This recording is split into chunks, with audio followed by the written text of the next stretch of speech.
पावसाचा हाहाकार पाहायला मिळतोय। पुण्यातील अनेक भागात पूरस्थिती निर्माण झाली आहे। नागरिकांना पूर परिस्थितीतून बाहेर काढण्याचं काम सध्या युद्ध पातळीवर सुरू आहे। पुणे महापालिका आयुक्त राजेंद्र भोसले यांच्याकडून लोकशाही मराठीने माहिती जाणून घेण्याचा प्रयत्न केला, मात्र महापालिका आयुक्तांनी कोणतीही प्रतिक्रिया दिलेली नाहीये।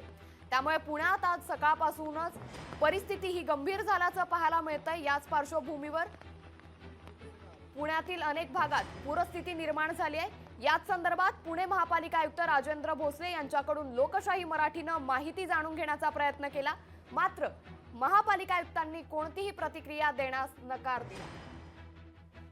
सुद्धा सध्या घटनास्थळी आलेल्या आहेत। सर, काय परिस्थिती आहे सध्या, काय तुम्हाला माहिती मिळाली? पाटबंधारेला एक फोन करा, ते कुराडे मॅडमला मी आता म्हटलं होतं, मला म्हटलं की तुम्ही आम्हाला सांगा ना की परत पुढचं सोडून देणार, अजून वाट लागेल।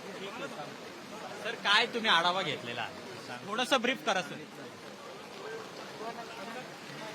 आयुक्त मात्र कोणतीही माहिती द्यायला तयार नाहीयेत। प्रशासनाचं अपयश आहे असं आता स्थानिक नागरिक म्हणू लागलेले आहेत आणि त्यामुळेच आयुक्त हे कोणतीही प्रतिक्रिया सध्या तरी लोकशाही न्यूजला देत नाहीयेत। निघून गेलेले आहेत आयुक्त आणि या संपूर्ण परिस्थितीमध्ये खरं तर त्यांनी बोलणं अपेक्षित होतं, मात्र ते सध्या कोणतीही प्रतिक्रिया द्यायला तयार नाहीयेत। पण आढावा त्यांनी या संपूर्ण परिस्थितीचा पालिका अधिकारी आणि कर्मचाऱ्यांकडून घेतलेला आहे। तसेच इथले जे आमदार आहेत माधुरी मिसाळ आणि भीमराव तापकीर हे सुद्धा सध्या या ठिकाणी आलेले आहेत आणि त्यांच्याकडून सुद्धा पालिका आयुक्त आढावा घेत आहेत। कॅमेरामन पियुष येरवडेकरसह अमोल धर्माधिकारी, लोकशाही मराठी, पुणे। लोकशाही मराठी ऐका, पहा, जागरूक रहा।